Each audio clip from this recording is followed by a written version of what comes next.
큰 그림에서 미국은 퇴직연금 등 사적연금이 다 해주는 그런 나라입니다. 유럽은 공적연금이 다 해주고 있는 나라예요. 한국은 공적연금이 40%인데 실질적으로 25밖에 안 해주고 있고, 사적연금인 퇴직연금인데 퇴직연금이 아무것도 못 해주고 있어요. 그러니까 한국은 정말 공적연금 선진국도 아니고 사적연금 선진국도 아닌 완전 잡종국가가 됐어요. 그러니까 연금이 없는 거죠. 연금이 없으니까 노후가 불안하니까 지금 계속 모아야 되는 그런 시기가 되는 거거든요. 한국은 연금개혁을 못하고 있기 때문에 연금기금 고갈 정도가 아니라 아마 미래가 되면은 그냥 어마어마한 재정 지원이 있어야 될 것 같은데, 이거를 계속 미루다 보니까 이렇게 되고 있습니다.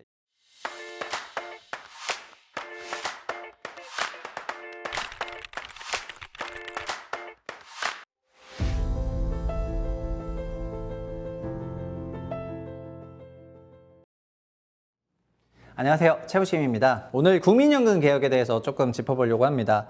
국민연금 개혁안이 어쨌든 정부가 9월에 발표를 했고, 그거가 국회로 좀 넘어왔기 때문에 국민연금에 대해서 다시 한번 뭔가 제도 개선을 논의하는 그런 시기가 되고 있습니다. 연금 개혁안이 국회로 왔습니다. 국회로 다시 넘어온 국민연금 개혁안에 또 3대 쟁점이 있다. 이게 조선비즈 기사였고요. 그리고 24년 9월, 올해 9월에 현 정부가 연금 개혁안을 냈습니다. 일단 핵심은, 연금 개혁의 핵심은 납부율이랑 결국 소득 대체율, 얼마를 내고 얼마를 받냐, 이걸 가지고 지금 좀 싸우고 있는데, 납부율이 현재는 9%인데 이걸 13%로 올리고, 소득 대체율은 40인데 이걸 좀 42로 올리겠다. 이런 내용으로 일단 개혁안을 발표를 했고, 납부율 인상에 대해서 세대별로 좀 쪼개고, 그 다음에 소득 대체율에 대해서도 조금 다르게 평가하겠다는 게 이번 내용의 핵심이 되는 건데, 이 안이 이제 국회로 넘어오게 된 겁니다. 그러면 관할 소위에서 굉장히 많은 논의를 해야 되는 그런 상황이죠. 정부가 국민연금 개혁안을 발표한 지 한 달이 지나면서 국회에서도 논의가 진행되고 있다. 보건복지부가 발표한 개혁안은 보험료율을 13%로 올리고 소득 대체율을 42%를 유지한다는 내용이다. 보험료율 인상 속도를 세대별로 차등 적용하고, 이것 때문에 세대별로 또 갈등을 약간 조장을 하고 있죠, 현 정부가. 그런 게 조금 있고, 그 다음에 자동 조정 장치, 여기 오토파일럿이 있습니다. 이 자동 조정 장치를 도입한다는 내용도 담고 있다. 국회 논의 과정에서 여야는 보험료율을 제외한 3대 쟁점을 놓고 다툴 것으로 전망된다. 조선비즈 기사고요. 소득 대체율은 국민연금 가입자가 가입 기간 벌었던 평생 소득 대비, 평균 소득 대비 노후에 받게 될 연금 수령액의 비율을 말합니다. 그러니까 내가 가입 기간에 벌었던, 가입이 이게 맥스 40년이잖아요. 40년 가입 기간에 내가 만약에 300만 원을 냈다면은 소득 대체율이 40%라는 거는 3, 42, 120만 원 받는다는 게 되겠습니다.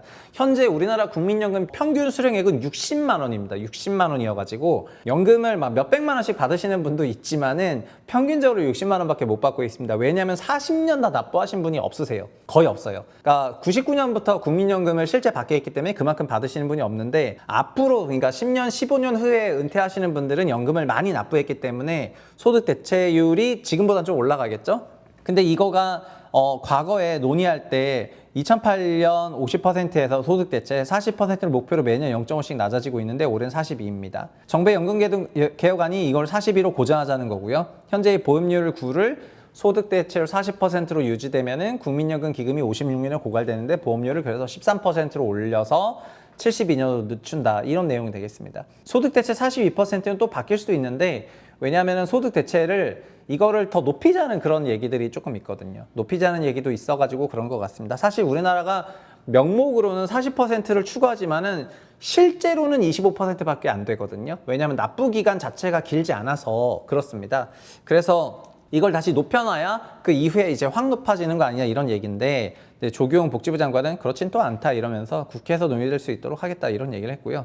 김상훈 정책위원장도 민주당에서는 45인데 뭐 절충점 찾겠다. 아니 40이든 45든 사실 뭐 43을 하든 44를 하든 그냥 이거는 사실 그냥 쉽게 정하셔도 전 된다고 생각합니다. 이만큼 납부를 못했기 때문에. 근데 실효연금률이 25인데 이게 40이든 지금보다 올라가는 건데, 이거 가지고 또 하소연하면 안 되겠죠. 어쨌든 연금개혁에 따른 국민연금 추가 납부 보험료율이 이렇게 쭈르륵 나오는 거고요. 76년생은 연금 납부 기간 동안 1,080만 원 더 내고, 85년생은 2,300만 원 더 내고, 2240으로 바뀌었고, 이렇게 좀 달라지게 되어 있습니다. 어쨌든 연금을 더 많이 내야 되는 분들은 평생 동안 연금을 더 많이 내는데, 이걸 가지고 나중에 받아야 되는 돈들이 조금 달라질 수 있다는 거죠. 현재 국민연금은 또 매년 물가상승률을 반영해서 연금액이 인상되는데요.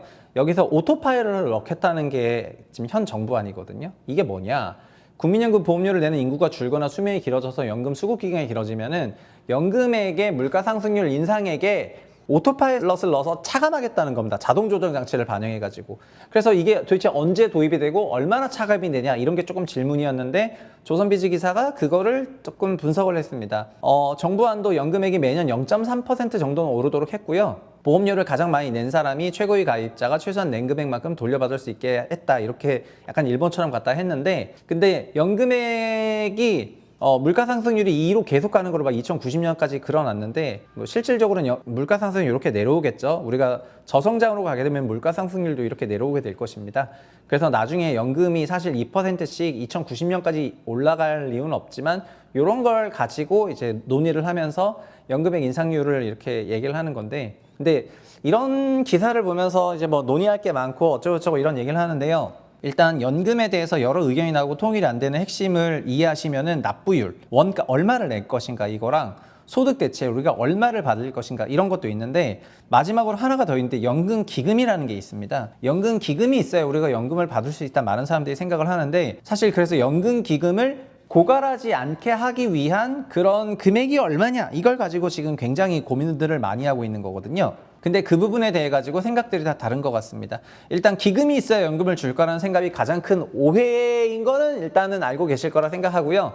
연금은 국가가 지급하고 국가 존재 의무이기 때문에 기금은 그냥 운영하다 보니까 잠깐 많이 쌓인 것 뿐인데 마치 기금이 정말 있어야만이 그냥 연금을 계속해서 받을 수 있다고 그렇게 생각하실 필요 없다 이렇게 말씀드리겠습니다. 근데 기금 고갈에 대해서 예민하면은 기금이 없으면 세금을 더 내고 이거 받아야 되기 때문인데 하여튼 이 부분에 대해서 이 세미나를 통해 가지고 설명하기보다는 우리한테는 국민연금 개혁에 대해서 가장 잘 설명해 주실 분들이 또 있기 때문에 우리 채널에서도 이런 연금이라든가 이 주제는 너무나 중요한 주제라 가지고 세미나 같은 15분 영상으로 다 소개하기는 어렵고 좀 뎁스 있게 다뤄보려고 그렇게 생각을 하고 있습니다.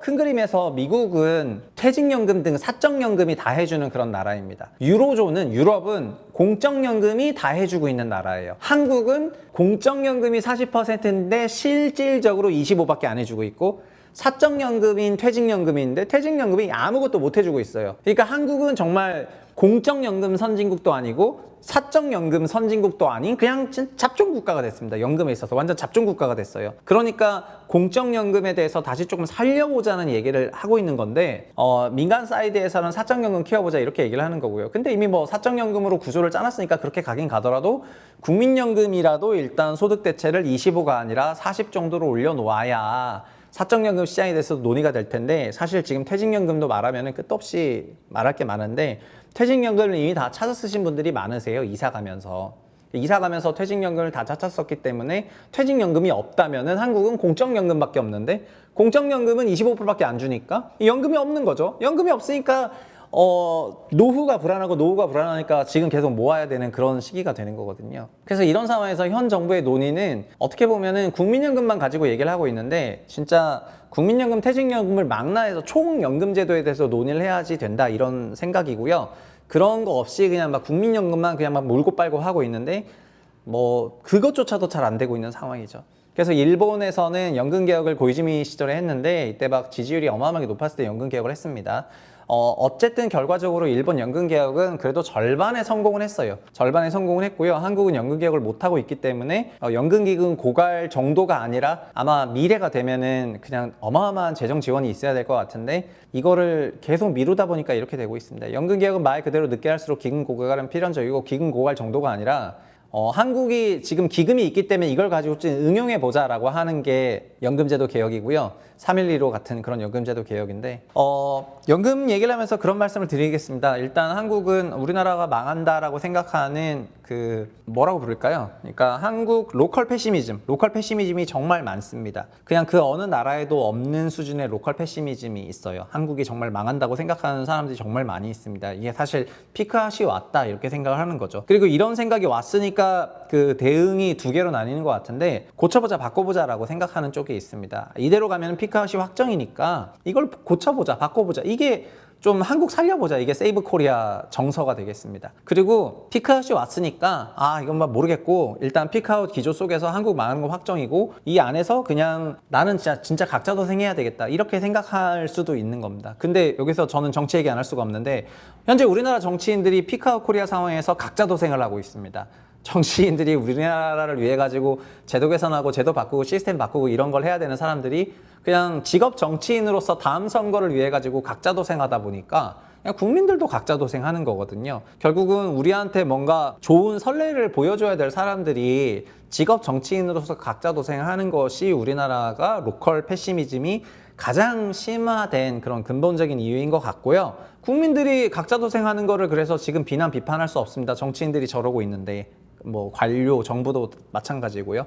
그래서 이런 상황에서도 그럼에도 불구하고 한국에 소위 애국심이 있어가지고 이대로 가면 망한다고 생각해서 세이브 코리아 하겠다고 하는 사람들이 제가 생각할 때 우리나라 소위 한국 어떻게 보면 전 근대 시대가 아니라 미래 시대를 준비하는 그런 새로운 시스템 만드는 사람들이라고 생각을 하고요.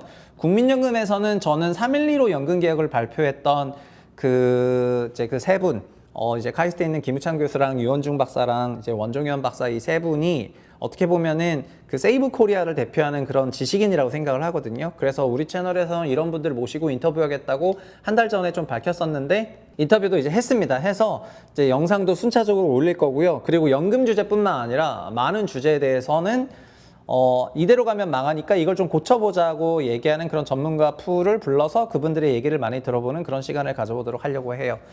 채널의 방향성은 그렇게 잡았고요. 앞으로 채부심 채널을 좀 응원해 주시면 감사하겠습니다.